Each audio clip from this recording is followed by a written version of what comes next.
দাম তো তখনই হবে যখন এই যৌবনটা ভালো কাজে ব্যবহার হবে।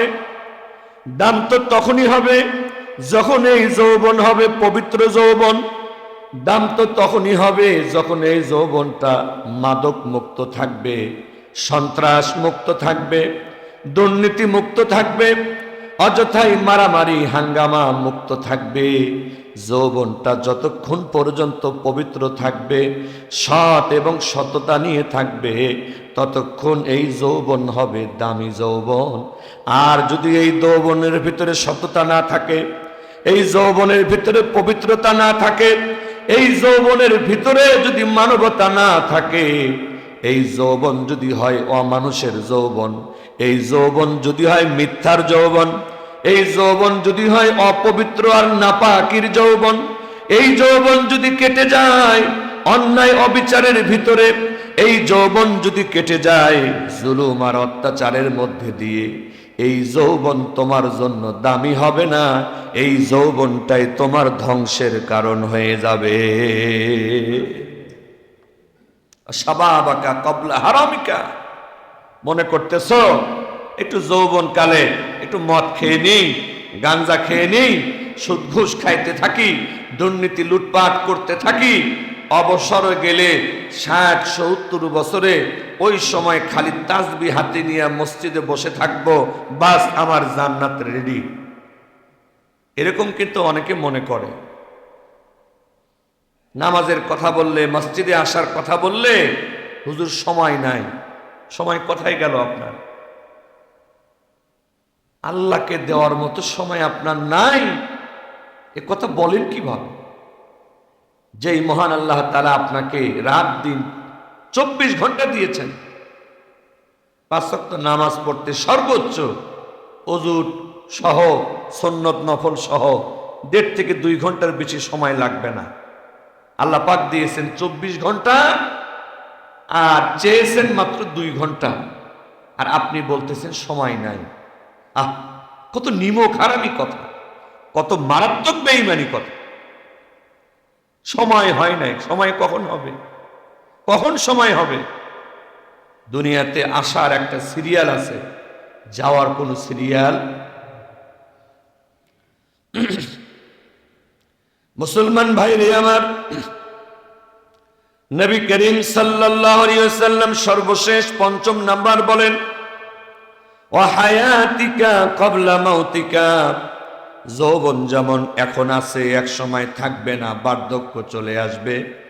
আবার এই যে কথা বলতে পারতেছো, দেখতে পারতেছো, শুনতে পারতেছো, নড়াচড়া করতে পারতেছো, হাঁটতে পারতেছো, কথা বলতে পারতেছো, এক সময় আসবে তোমার হাত পা চোখ নাক কান পুরা বডিটা থাকবে, কিন্তু দেখার শক্তি থাকবে না, শোনার শক্তি থাকবে না, হাত চালানোর শক্তি থাকবে না, পা থাকবে কিন্তু পা চালানোর শক্তি থাকবে না, বডি থাকবে কিন্তু এই বডির কোনো কার্যকারিতা থাকবে না।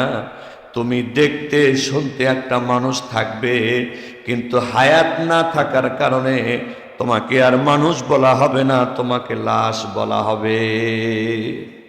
হায়াতিকা ক্বাবলা মাউতিকা, তোমার মৃত্যু আসার আগেই তোমার এই জীবনের একটা দাম দাও, একটা মূল্য দাও। জীবনের দাম, জীবনের মূল্য কিভাবে হতে পারে? আল্লাহ রাব্বুল আলামিন বলেন, আল্লাযী খালাকাল মাউতা ওয়াল হায়াতা লিয়াবলুয়াকুম আইয়ুকুম আহসানু আমালা। আমার বান্দা, আমার বান্দি, আমি জীবন দিয়েছি, মরণ দিয়েছি, হায়াত আর মৌতের যে খেলা, জীবন মরণের যে খেলা, হায়াত আর মৌত আমি এজন্য দিয়েছি, জীবন আর মরণের ব্যবস্থা এজন্য করেছি, যাতে করে তোমাদের মধ্যে কারা কারা ভালো আমল করে, ভালো কাজ করে, সৎ কাজ করে, আমি যেন এই জীবন আর মরণের মধ্যে দিয়ে তোমাদের কারা কারা ভালো কাজ করো তার একটা পরীক্ষা আমি নিতে পারি। সুযোগ দিয়েছি, কাজ করার সুযোগ, ভালো করতে পারো, মন্দও করতে পারো। আমি আল্লাহ আমার পক্ষ থেকে বাহিনী দিয়া সবসময় তোমার হাত পা আটকে রাখবো না, বেঁধে রাখবো না, ধরে রাখবো না, হায়াত দিয়েছি, মৌত দিয়েছি, এজন্য দিয়েছি যাতে করে তোমাদের কে ভালো আমল করে তার একটা পরীক্ষা হয়ে যায়। দুনিয়ার জীবনটা পরীক্ষার জীবন। বিশাল এই দুনিয়া হলো পরীক্ষার একটা হল। আমরা সব মানুষ হলাম পরীক্ষার্থী, আমরা ছাত্র ছাত্রী, আমরা পরীক্ষা দিচ্ছি। দুনিয়া পরীক্ষার হল, আর আমার আপনার পরীক্ষা দুনিয়ার কোনো পরীক্ষক নিচ্ছেন না, বরং আমার আপনার পরীক্ষা গ্রহণ করতেছেন সর্বময় ক্ষমতার অধিকারী মহান আল্লাহ তাআলা। দুনিয়া পরীক্ষার হল, আমরা পরীক্ষার্থী, আর আমাদের পরীক্ষক হলেন স্বয়ং আল্লাহ তাআলা। চূড়ান্ত ফলাফল ঘোষণার মাঠ হলো 50,000 বছরের বিচারের মাঠ, হাসরের ময়দান। চূড়ান্ত ফলাফল সেদিন দেওয়া হবে, তবে প্রাথমিক ফলাফল দুনিয়া থেকেই শুরু হয়ে যায়। কথা বলে ঠিক কিনা? ভালো কাজের ভালো ফল, মন্দ কাজের মন্দ ফল দুনিয়া থেকেই কিছুটা পাওয়া শুরু হয়, কি হয় না? মুসলমান ভাইরে আমার, এই জন্য হায়াত একটা নিয়ামত, বহুত বড় নিয়ামত। জীবন একটা বহুত বড় নিয়ামত। আর এই জীবন 1 বছর, 2 বছর, 5 বছর, 10, 50 বছর, 1 সপ্তাহ, 2 সপ্তাহ, 1 ঘন্টা, 2 ঘন্টা, এইভাবে জীবনের হিসাব করার সুযোগ নাই। জীবনের হিসাব হবে প্রত্যেকটা নিঃশ্বাসের সাথে। কিসের সাথে? এই কথাটা খালি মনে রাখবেন, এই কথাটা, আমার হায়াতের হিসাব বছরের সাথে না, মাসের সাথে না, সপ্তাহের সাথে না, ঘন্টার সাথে না, মিনিটের সাথে না, আমার হিসাব, প্রত্যেকটা জীবনের হিসাব নিঃশ্বাসের সাথে চলতে থাকে। কিসের সাথে?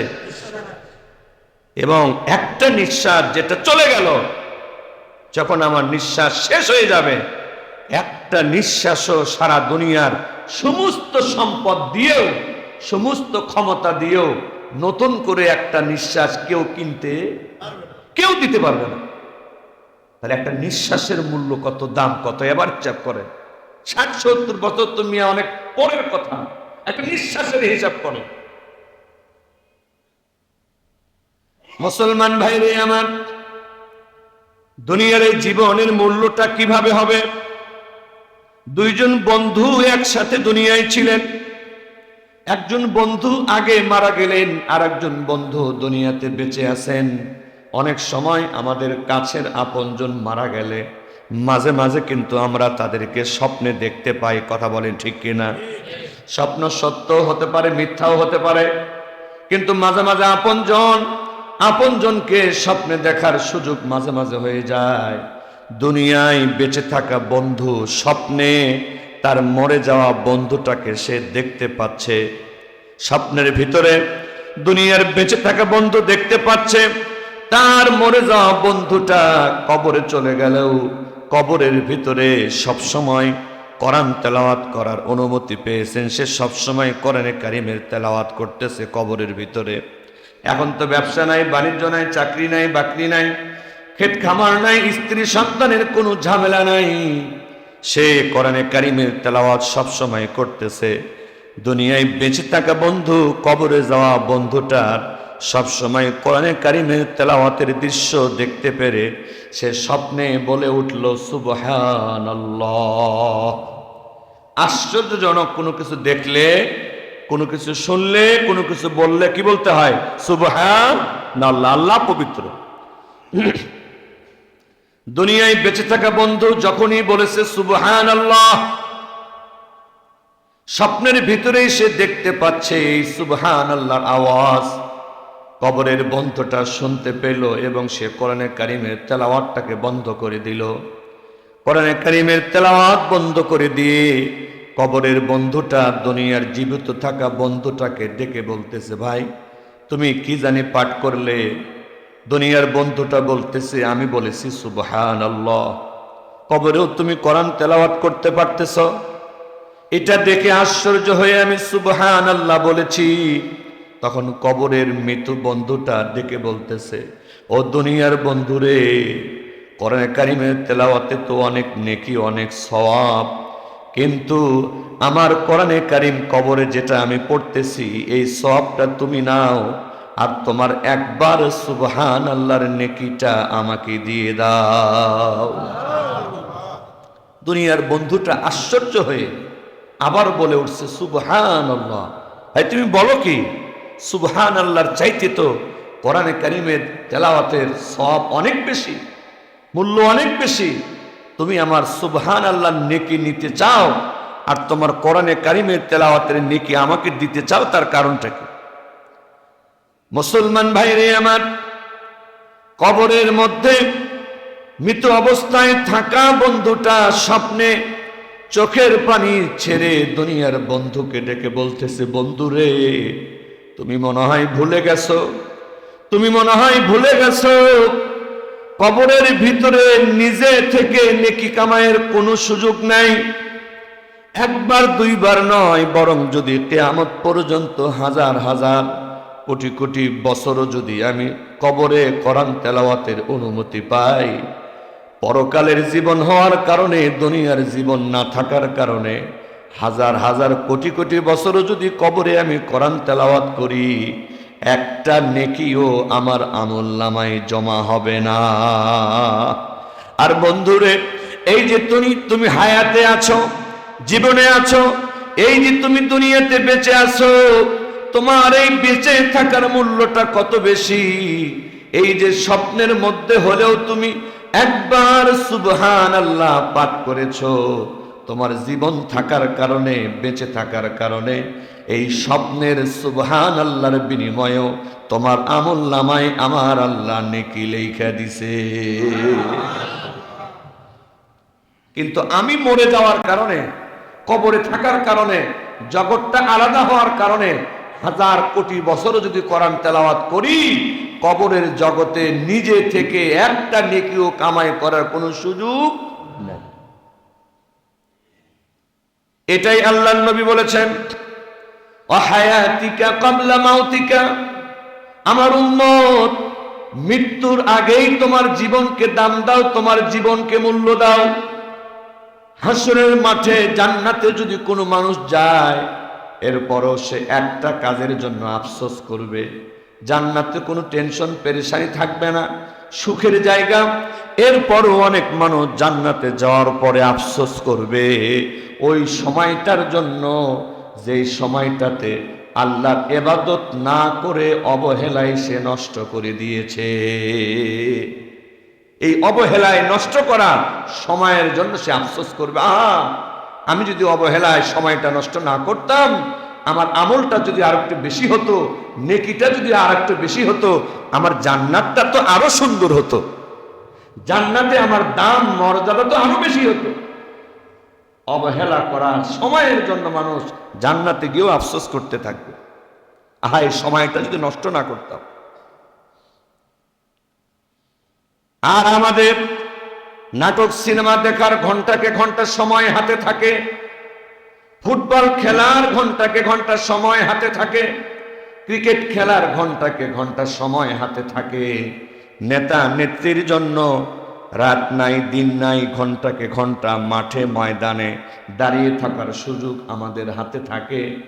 একটা জায়গায় শুধু সময় থাকে না, সেটা হলো যেই সময় যেই আল্লাহ দিয়েছেন, ওই আল্লাহকে দেওয়ার বেলায় শুধু আমাদের সময় কমে যায়।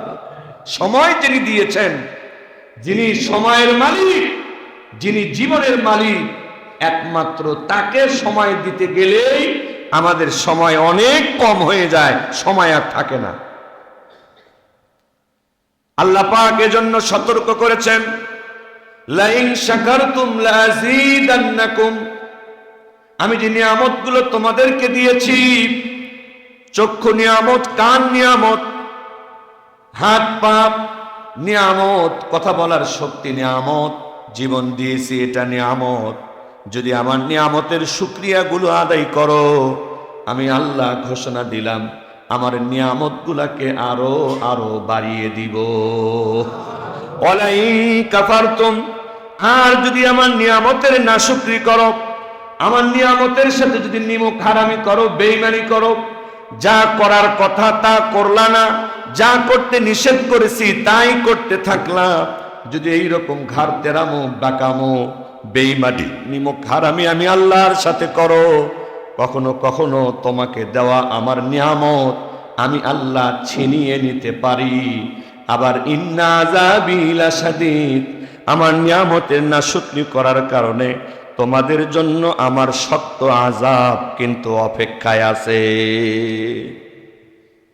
জীবন যদি আল্লাহ তাআলা দেওয়া নিয়ামত হয়, তাহলে এই জীবনটা একটা করে নতুন নতুন বছর আসবে, আর আমরা মদ খেয়ে মাতাল হয়ে সাউন্ড বক্স এনে ডিজে গান বাজিয়ে বাজিয়ে নিয়ামতের শুকরিয়া আদায় করব?